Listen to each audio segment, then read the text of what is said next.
गली गली में हो रही है बात। इस बार जनता इमरान अली उर्फ बादशाह भैया जी के साथ। जी हाँ भाइयों, ग्राम पंचायत खड़ौआ अबूपुरा खुर्द से प्रधान पद के लोकप्रिय ईमानदार युवा प्रत्याशी इमरान अली जी उर्फ बादशाह भैया। जी हाँ भाइयों, याद रखिएगा, आने वाले प्रधानी के चुनाव में अपने भाई अपने बेटे बादशाह भैया को जिताना है और अपने ग्राम पंचायत का विकास ही विकास कराना है। गायक अभिषेक सिंह। सुना सुना ये चाची, अब की के ही चुनौआ, दूसर के हो ना लड़े लड़े घर के बेटौआ। सुना सुना ये चाची, अब की के ही चुनौआ, दूसर के हो ना लड़े लड़े घर के बेटौआ।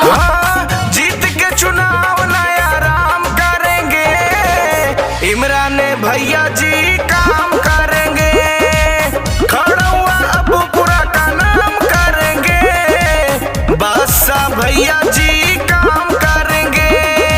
नेता नहीं बेटा बनकर आया हूँ, चुनाव प्रचार तो बस एक बहाना है, आप सबका लेने आशीर्वाद आया हूँ। जी हाँ भाइयों, ग्राम पंचायत खड़ौआ अबूपुरा खुर्द से प्रधान पद के प्रत्याशी इमरान अली उर्फ बादशाह भैया, और बादशाह भैया जीतेंगे तो अच्छे दिन बीतेंगे और अपने ग्राम पंचायत में विकास ही विकास कराएंगे और सरकार द्वारा चलाई गई सभी योजनाओं को सीधे जनता तक लाएंगे। आपके अपने भाई बादशाह भैया। दुखिया गरीबों का है ये चहेता, सुख दुख में साथ रहे घर का है बेटा, सुख दुख में साथ रहे घर का है बेटा। पड़ जो मुसीबत हाथ सबका बटाते हैं, 24 घंटे भैया पुनवा उठाते हैं। दूर नहीं है अब वो दिन, जल्दी से आने वाला, दुख कट जाएगा सबका, खुशियों का हो बोलबाला।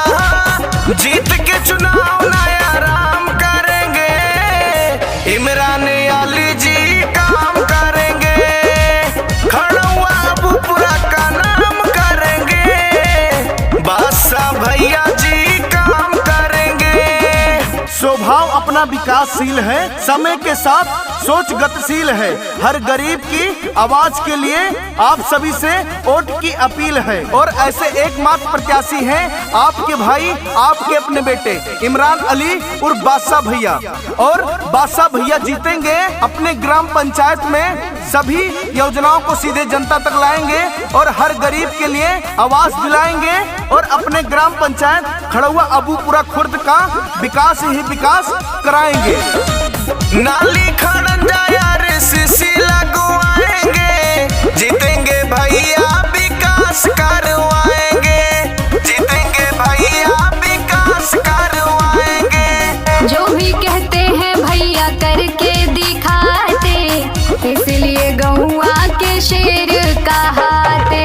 गाँव गाँव में रोड बनेगा, बनेगी पक्की नाली, बादशाह भैया जीतेंगे तो लाएंगे खुशहाली। हाँ, जीत के चुनाव नया राम करेंगे, इमरान भैया जी काम करेंगे, खड़ौआ अबूपुरा का नाम करेंगे, बादशाह भैया जी काम करेंगे।